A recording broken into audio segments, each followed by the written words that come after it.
Kushtrimi në një moment qetësie e pyeti Dolcen se si e kishte kaluar kohën e pandemisë. Pyetja e tij ishte e thjeshtë, por e mbushur me kurreshtje, sepse ajo periudhë kishte lënë gjurmë të thella të secili në mënyrën e vet. Dolce u ndal për një çast përpara se të përgjigjej, sikur po rikthente në mendje kujtime që nuk ishin as pak të lehta. Ajo tha se kishte qenë një tmerr i vërtetë. Ditët i përshkroi si të gjata, të rënda dhe të mbushura me pasiguri. Më e vështira për të nuk kishte qenë vetëm izolimi fizik, por ndjenja e vazhdueshme se nuk e dinte kur do të mbaronte gjithçka. Nuk e dija kur do dilnim, kur do ishim sërish të lirë, tha ajo me një ton që tregonte se ajo ndjenjë ende i rrinte diku brenda. Dolce tregoi se mungesa e lirisë e kishte bërë të ndjejë mbyllur jo vetëm në shtëpi, por edhe në mendjen e saj. Çdo ditë ngjante me tjetrën dhe koha dukej sikur nuk ecte. Lajmet e vazhdueshme, frika për shëndetin dhe pasiguria për të ardhmen e kishin lodhur emocionalisht. Edhe gjërat më të vogla, si dalja për një shëtitje apo takimi me njerëzit e dashur, ishin kthyer në luks. Ajo shtoi se ajo periudhë e kishte mësuar ta vlerësonte lirinë më shumë se kur më parë. Tani, edhe momentet më të zakonshme i duken të çmuara, sepse e di se sa lehtë mund të humbasin. Për Dolcen, pandemia nuk ishte vetëm një periudhë e vështirë, por edhe një përvojë që i ndryshoi mënyrën e të menduarit dhe të jetuarit. Kushtrimi e dëgjoi me vëmendje, pa e ndërprerë. Ai e kuptoi se përgjigjja e saj nuk ishte thjesht një rrëfim, por një hapje e sinqertë e ndjenjave. Biseda mes tyre u kthye në një moment reflektimi, ku të dy ndan mendimin se liria nuk duhet marrë kurrë si e mirëqen. Ky dialog i qetë, mes shumë zhurmave dhe tensioneve të shtëpisë, solli një frymë njerëzore dhe të vërtetë.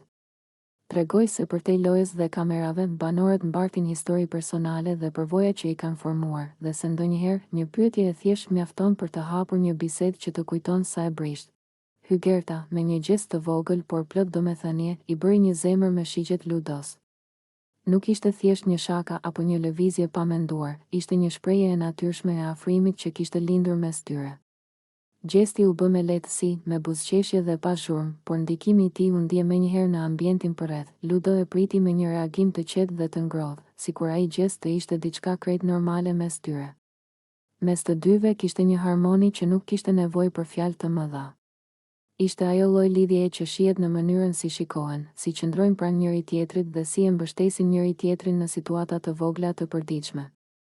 Por jo të gjithë e pan këtë moment me të njëjtën qetësi. Alba, që ishte aty pranë, e pa skenën me inat dhe xhelozi të dukshme. Sytë e saj u ngushtuan dhe fytyra i u ngurtësua për një çast. Nuk tha asgjë, por heshtja e saj fliste shumë.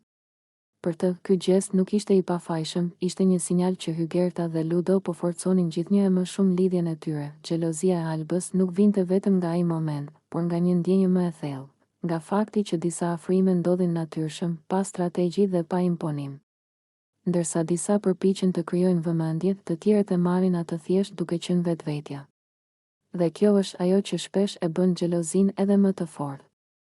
Atmosfera u mbush me tension të heshtur. Hygerta vazhdoi të sillej natyrshëm, pa u ndalur te reagimet përreth, ndërsa Ludo qëndroi pranë saj, i qetë dhe i sigurt. Alba, nga ana tjetër, u tërhoq paksa, duke mbajtur brenda ndjenjat e saj, por pa arritur t'i fshehë plotësisht. Ky moment i vogël u kthye në një pasqyrë të qartë të dinamikave brenda shtëpisë.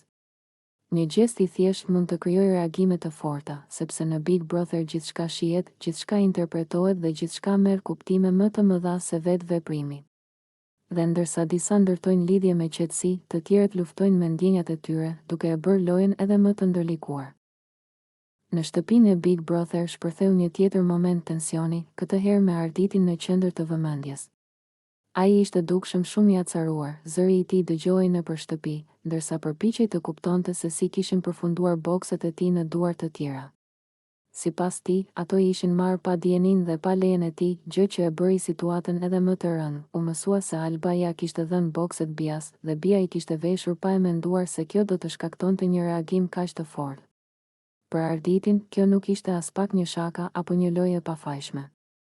Ai e bëri shumë të qartë se disa kufi nuk duhen kaluar. Nuk bëhen këto gjëra. Përsëriste ai me nervozizëm, duke theksuar se rrobat e brendshme janë personale dhe nuk duhet të preken apo të përdoren nga askush tjetër. Arditi u shpreh se në kuadër të lojës mund të merren triko apo pantallona, sepse ato janë pjesë e sfidave dhe shakave të zakonshme në shtëpi. por për të brendshmet ishin diçka krejt tjetër. Ato nuk janë pjesë e lojës dhe nuk duhen përdorur për provokime apo humor.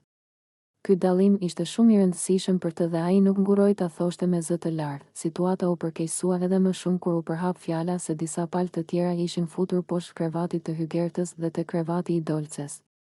Kjo e bëri arditin edhe më të tensionuar. Sepse e pasi një veprim të qëllimshëm për të krijuar kaos dhe për ta nxjerrë atë nga vetja.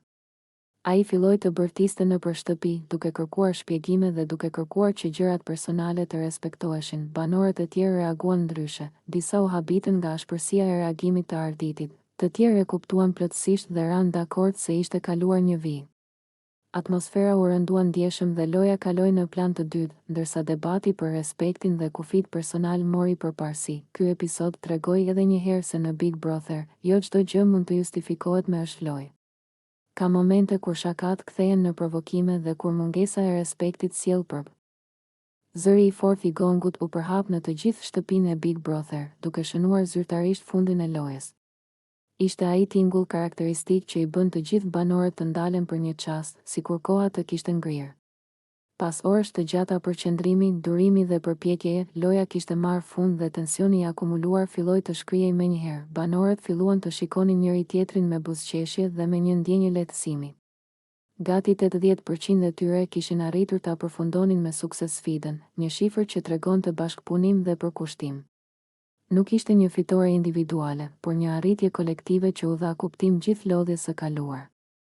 Disa festuan me përqafime, të tjerë me duar trokitje, ndërsa dikush u ul thjesht për të marrë frym thellë, duke shijuar momentin.